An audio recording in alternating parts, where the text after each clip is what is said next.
بسم الله الرحمن الرحيم. أعزائي المشاهدين، مشاهدي قناة حامد محيسن على يوتيوب، الفيديو ده لمن يهمه الأمر هي إن احنا بنعرض مكنة مستعملة حالة جيدة جدا لمن يهمه الأمر فقط. اللي عاوز المكنة دي يكلمنا على الواتس، والسعر مفاجأة إن شاء الله، السعر هيعجبك. المكنة حالة جيدة جدا بكرتونتها، اصدار مش قديم قوي، جاي معاها اللي في المحتويات بتاعت العبوة المشط الاصلي، مشط رقم 1، وجاي معاه المزيتة الاصلية بتاعتها. انا حاطط فيها زيت، وده المشط رقم 1 المكنة. وطبعا جاي كمان معاها الكفر الحفظ بتاع السلاح. فدي طبعا كون ان انت تشتري مكنة مستعملة صاحبها كان محتفظ بالحاجة بتاعتها اللي هي دي،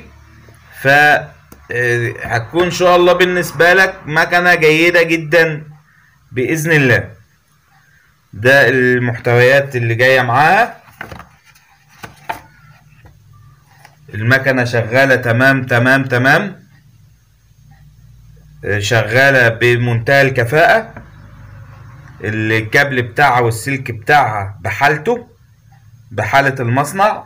السلاح بحالة المصنع، ما نسنش ولا مرة. المكنة بسم الله ما شاء الله، يعني هي بتتكلم عن نفسها. المكنة بتتكلم عن نفسها بره وجوه. اوريها لكم جوه برضو، هجربها لك على التشغيل. بسم الله الرحمن الرحيم. بسم الله ما شاء الله، قوة وعزم. حاجة محترمة جدا جدا جدا. انا جربتها، المكنة بسم الله ما شاء الله قوية جدا. في القص بتاعها ناعمة خالص، يعني السلاح بتاعها ما نسنش. احنا جددناه فقط علشان ان المكنة تكون بتستخدمها انت، يعتبر بتستخدمها كأنها زيرو، كأنها ما كانتش مع حد قبل كده. هفتح لك المكنة من الداخل علشان تطلع عليها من جوه.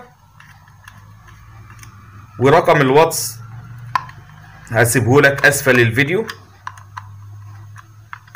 تراسلنا على الواتس، هقول لك تمنها مفاجأة ان شاء الله، والشحن لأي مكان في مصر. دي المكنة من جوه، دي المكنة من جوه بسم الله ما شاء الله اهي.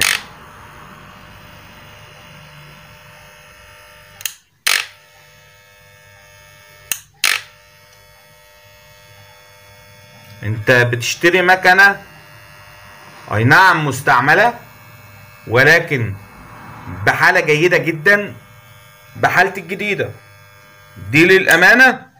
للأمانة بحالة الجديدة. الماكينة فعلا محترمة. مستني ايه؟ اتفضل راسلني، كلمني وانا احجزها لك.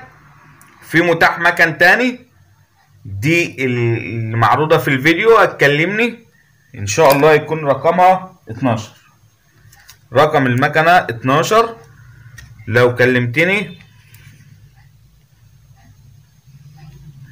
تسألني عن المكنة رقم 12، انا اهو كتبت على الماكينة رقم 12، هتسألني على المكنة رقم 12 بإذن الله اللي هي دي.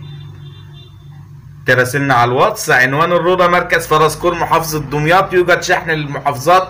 لو حضرتك من دمياط او من الروضة او من فرسكور او من الضواحي اللي جنبنا، ممكن حضرتك تشرفني وتستلم يد بيد في المحل.